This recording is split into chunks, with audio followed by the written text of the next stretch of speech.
And now I request Ravi Prakash Garu to please speak. Ravi Prakash Garu, who needs no introduction.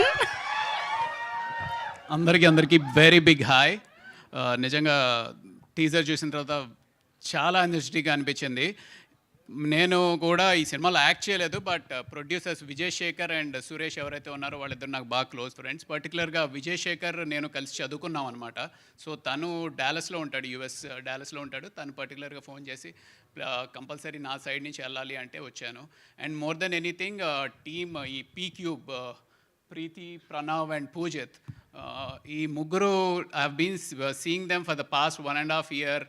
ఎంత కమిటెడ్గా, నిజంగానే ఇందాక కృష్ణ చెప్పినట్టు ఒక గాలిపటానికి ఎన్ని ఒడిదొడుగులైతే వస్తూ ఉంటాయో ఈ సినిమా కూడా అలా పైకి లెగుస్తూ కిందకి పడుతూ పైకి లెగుస్తూ దాన్ని పడనివ్వకుండా పట్టుకుని అలా గట్టిగా పట్టుకున్న మన నాని బండిరెడ్డి కానీ, అలాగే ఎక్కడా నిరుత్సాహపడిపోకుండా లేదు ఈ సినిమాని నేను డెఫినెట్గా తెర మీద చూపించి అందరితోటి చప్పట్లు కొట్టించుకుంటాను అని ఆ డైరెక్టర్ ప్రణీత్ ఏంటంటే ఆ కాన్ఫిడెన్స్కి కానీ ఆ పేషెన్స్కి కానీ hats off.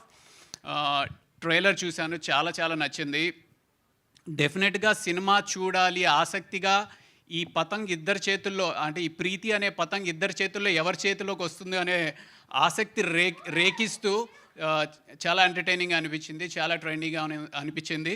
And more than anything ఒక జనరేషన్ మారిపోతుంది, కొత్త జనరేషన్ ఆఫ్ యాక్టర్స్ వస్తున్నారు, ఎంతో లైవ్లీగా చేస్తున్నారు. ఇంత టాలెంట్ డెఫినెట్గా ఇంకా ముందుకు వచ్చి, అంటే థియేటర్స్ అనేవి నిండాలి అంటే యూత్ రావాలి అంటే ఇంత చక్కటి టాలెంట్ తోటి ఇంత మంచి సినిమాలు రావాలి అని మనస్ఫూర్తిగా కోరుకుంటూ very best to the entire team of Patang. Thank you so much, Ravi Prakash Garu. Thank you.